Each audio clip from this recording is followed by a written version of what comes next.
Mail anchors గురించి మీ అభిప్రాయం sir? అప్పట్లో మెయిల్ యాంకర్ ఒక ఉండేవాడు సార్, ఒకడు అది ధోతి వేసుకొని కర్ర పట్టుకొని ఏదో పిచ్చి పిచ్చిగా చేసేవాళ్ళు. అది వీళ్ళు మీరు ఒక మాట చెప్తా, సార్. మీరు ఇన్నేళ్ల తర్వాత కదా నాకు కనపడ్డారు. అవును. కనపడంగానే సత్యన్న గుర్తుకొచ్చాడా లేదా? అది సార్. ఆ సత్యన్నని మర్చిపోకపోవటానికి కారణం ఏంటి? అప్పటి తన గొంగడి, తన కర్ర. అంటే పొగుడుతున్నా మీరు? తప్పకుండా. అది అట్లా ఒక్క నిమిషం సార్, చెప్పండి సార్. తను చెప్పినటువంటి విధానం, తను మాట్లాడే విధానం, ఎన్నుకున్నటువంటి విషయాలు, అది ప్రత్యేకంగా ఉండటం కాక మనసుకి హత్తుకునేటట్టుగా ఉన్నాయి. అట్లాంటివి ఇవాళ కూడా కావాలి. మనం అవతల వాళ్ళని అపహాస్యం చేయటం కాదు, మన హాస్యంతో వాళ్ళందరినీ ఆత్మీయంగా దగ్గరికి తీసుకోవాలి.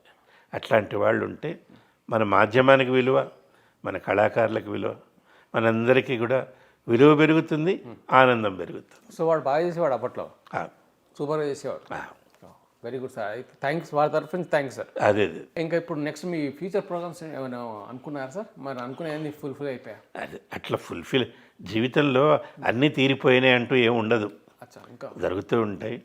ఒకటి ఏంటంటే మన గురించి ఎవరైనా ప్రస్తావించినప్పుడు ఒక తిట్టు తిట్టకుండా ఒక మంచి వాక్యం మాట్లాడగలిగితే మన జీవితం ధన్యమైనట్టు. ఇప్పుడు నేను పోయాను అనుకోండి, నా గురించి తిట్టినా పొగిడినా నాకేం తెలుస్తుంది? ఎట్లా తెలియదు. మరి వాడు తిట్టని పొగడినా ఏమైనా చేసుకునేవాడు. నేను ఉన్న రోజులు బాగున్నాను లేదా చూస్తున్నాను నేను. ఇది దీనిపై మీ అభిప్రాయం సార్? ఇది కరెక్టా? ఇది వాస్తవం. ఇప్పుడు మీరు చెప్పింది, నేను చెప్పింది ఆదర్శమైనటువంటి కోరిక. మీరు అన్నట్టు వెళ్ళిపోయిన తర్వాత వాళ్ళు తిట్టుకున్నా పొగిడినా మనకు తెలియదు.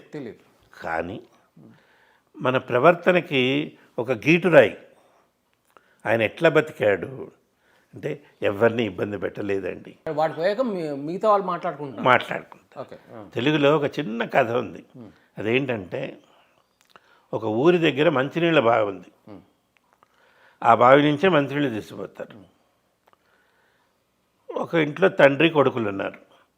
తండ్రి ఆ కొడుక్కి ఆయన చివరి రోజులు వచ్చినప్పుడు చెప్పాడు, అరే నాయన, ఆ బావి మనదే, దాని నుంచి అందరికీ నీళ్ళు ఇస్తున్నాము, నేను పోయిన తర్వాత కూడా నువ్వు అందరికీ సహాయం చేయి, ఎవ్వరు నన్ను నిన్ను తిట్టుకోనట్టుకుండా చెయ్యి, నువ్వు జాగ్రత్తగా ఉండు నాయన అంటే, మంచిది నాయన.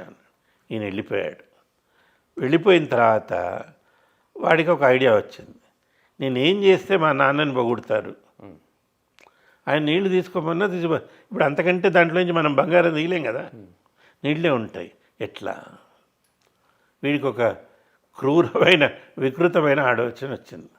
ఆ బావి దగ్గరికి వెళ్ళాడు. ఆ బావి గట్టు మీద కూర్చుని పళ్ళు తోమకుండా దాంట్లో కుమ్మేస్తున్నాడు. ఈ చుట్టుపక్కల వాళ్ళందరూ చూశారు. ఆయన, నీకంటే మీ తండ్రి 1000 రెట్లు మంచి ఆయన, మంచినీళ్ళు తీసుకుపోమన్నాడు, నువ్వేంటి నాయన ఉన్న నీళ్లు పాడు చేస్తున్నావు. మీరేమన్నారు? మా నాన్న మంచి ఆయన కదా. అట్లా ఉంటాడు. అట్లా అది మంచితనం అంటే అది కాదు, నిజంగా ఉపయోగపడాలి. అంటే ఒక ప్రస్తావన వచ్చినప్పుడు ఆయన మంచివాడు, ఉపయోగపడ్డాడు అని ఉండాలి. ఇవాళ కూడా మనకి దేశ చరిత్ర చూస్తే చాలామంది గత చరిత్రలో మనం ఆరాధించిన నాయకుల్లో తప్పులెన్నుతున్నారు. తప్పులెన్నువాడు తమ తప్పులెరుగరు అని ఇట్లా చూపించడం చాలా తేలిక. వెనకాల 3 మనకు అట్లా లేకుండా జీవించాలి, జీవిస్తానన్న ఆశ ఉంది. ఇప్పుడు రాజకీయ వ్యవస్థ గురించి చెప్పండి సార్. ఎట్లా ఉంది తెలంగాణ రాజకీయాలు? ఎట్లున్నాయి ఆంధ్ర రాజకీయాలు ఎట్లున్నాయి? ఇవి పక్కా రాజకీయాలే. పేరుకు తగ్గట్టు రాజకీయాలు.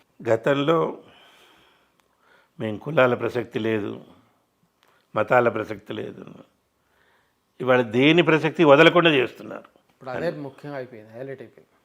అది అంత ఆరోగ్యకరం కాకపోవచ్చు. ఇప్పుడు తెలంగాణలో జరిగిన మార్పులు మీకేమనిపించాయి? ప్రతి మార్పు కూడా ఇంకొంచెం ముందుకెళ్ళటానికే ఉపయోగపడుతుంది. మనం ఎవరు కూడా గతంలో ఎవరు ఏం చేయలేదు మేమే చేసాం అంటాం కాదు, చేస్తారు, దానికంటే మంచి జరుగుతుంది. అది జరగడానికి కొంచెం టైం పడుతుంది. మనం ఆంధ్ర రాజకీయాలు సార్ అవి కూడా అట్లనే ఉన్నాయండి. కానీ ప్రతిసారి ఏంటంటే ప్రకృతి ఆంధ్ర మీద ఎక్కువ కోపం చూపిస్తుంది.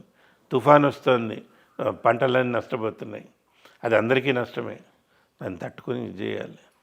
ఇవన్నీ జరిగినా కూడా మన సమాజం ధైర్యంగా మనందరినీ కాపాడుతుంది.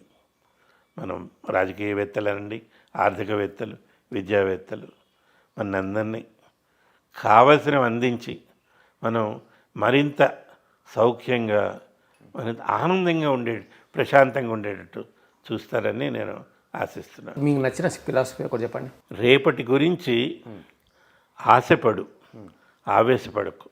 ఆశించకు. నిన్నటి గురించి నిరాశపడకు, ఓకే. నీ ప్రయత్నం మానకు. నువ్వు నమ్మిన సిద్ధాంతాన్ని మర్చిపోకు.